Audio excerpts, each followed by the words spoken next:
Hello students, today I am going to explain some topics of lesson 1 electricity which is left. Electrical power, electrical energy consumed, Joule's law of heating. ये कुछ और topics हैं lesson 1 के और इसके बाद इसमें न्यूमेरिकल्स हैं. So let us start. The first topic is Joule's law of heating. Joule's law of heating क्या है? एक्चुअली ये डायग्राम मैं पहले भी कई बार आपको करवा चुकी हूँ. क्या होता है कि मैंने एक ये वायर जैसा कुछ ले लिया और उसको बैटरी से कनेक्ट कर दिया. सपोज़ ये कॉपर का वायर लिया तो अब इसमें बहुत सारे एटम्स होंगे, वो भी कॉपर के ही होंगे. भाई कॉपर का वायर है तो उसमें कॉपर के ही एलिमेंट्स होंगे. तो इसमें बहुत सारे एटम्स हैं जिसमें से इलेक्ट्रॉन बाहर नेगेटिव दिख रहे हैं. इलेक्ट्रॉन क्यों दिख रहे हैं? फिर से वही चीज़, इलेक्ट्रॉन इसलिए दिख रहे हैं क्योंकि इलेक्ट्रॉन ही मूव कर सकते हैं और किसी भी एटम के जो दो और पार्टिकल्स होते हैं वो न्यूक्लियस के अंदर रहते हैं, तो कैसे बाहर निकलेंगे.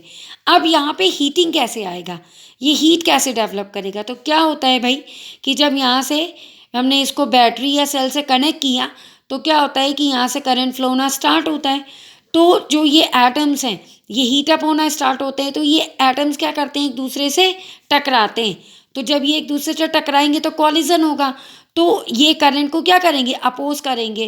तो यहाँ पर करंट तो प्रोड्यूस हो ही रहा है, बल्कि एक नया टर्म रेजिस्टेंस भी जनरेट हो रहा है, क्योंकि जब दो एटम्स एक दूसरे को टकराएंगे तो वो उनकी स्पीड को कम करेंगे. तो कम करेंगे मतलब करंट जो कम जाएगा.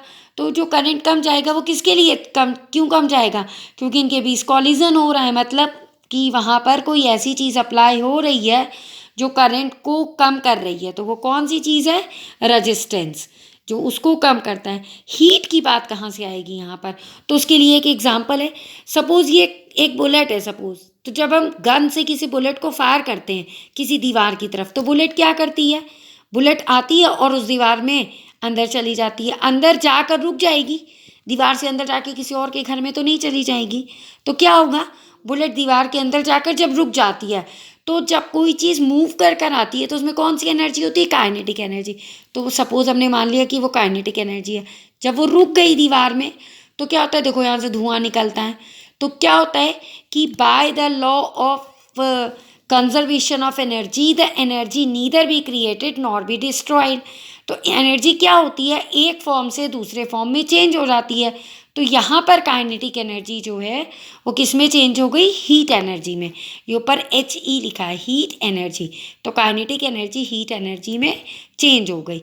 तो उसी तरह से जब यहाँ पर दो एटम एक दूसरे से टकराते हैं, कॉलिजन होता है, तो वो जो इनके कॉलिजन के बाद हीट प्रोड्यूस हो जाती है. तो इस तरह से इलेक्ट्रिसिटी में हीट प्रोड्यूस होती है.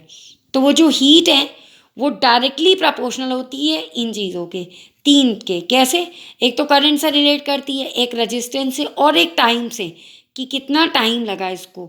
तो first the heat is directly proportional to the square of current, resistance, और तीसरा the time for which current is pass, कि कितने टाइम के लिए हमने करंट को पास किया हुआ है.